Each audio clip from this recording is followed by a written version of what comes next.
Okay.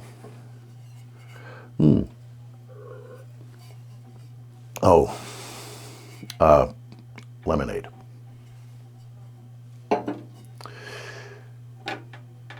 This one's a good one. Pay attention, class.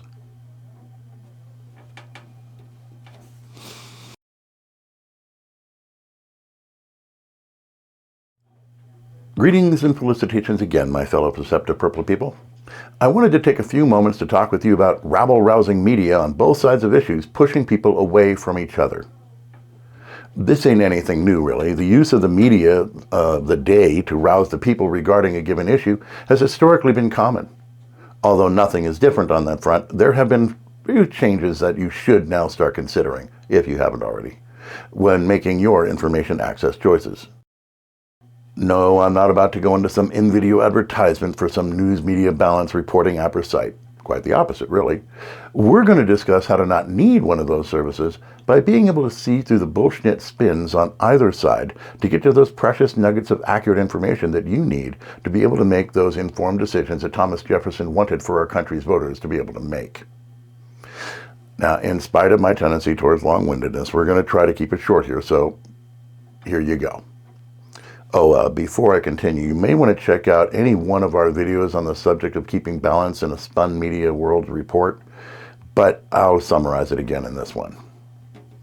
Okay, media sources like OAN, Newsmax, Fox, and their ilk have already been either proven to lie or admitted that they lie towards political ends in various courts. This makes their reporting firmly in the class of opinion over facts. That is, when the facts don't fit in their intended narrative, they'll omit pertinent facts and allow for opinions to be substituted in their place, i.e. the "I'm just asking questions" game.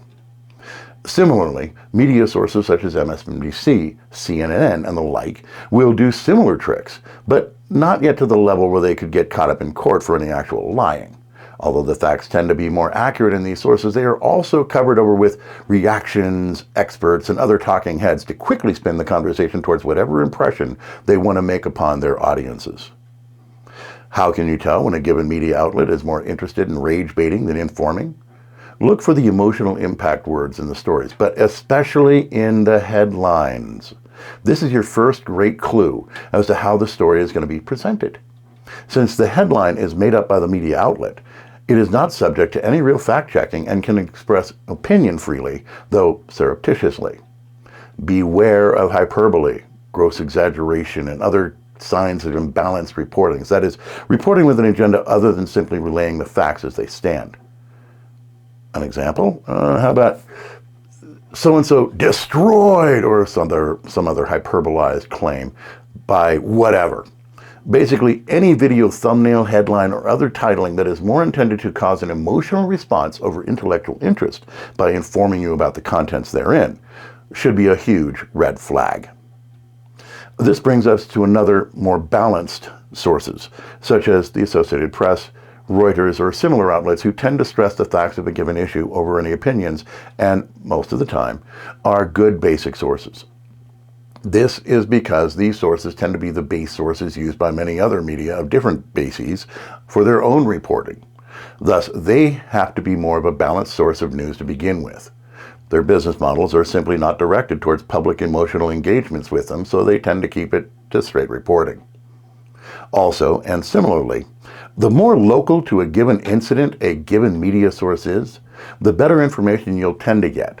National media outlets, irrespective of any bias, mind you, naturally tend to truncate the original stories to fit into a broader report for a larger area. As such, these snippets are unlikely to go into the same depth as a local paper will.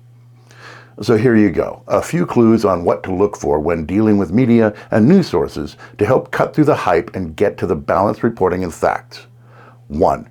Beware of hyperbolized headlines. 2.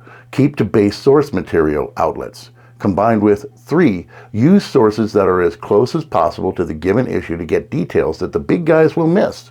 But remember that they can become skewed by local political biases. And 4, don't let opinions and talking heads obscure the original facts with trying to tell you how you should view them, aka spin. So what are your thoughts about all this? Do you find our suggestions reasonable, or do you have more logical and/or rational ideas on the subject? Do be prepared for vigorous yet polite debate, but let's hear it. As always, I'll see you in the comment section below. Till our next chat, remember to keep your balance and stay purple, people. We'll see you again real soon, and let's get America together again.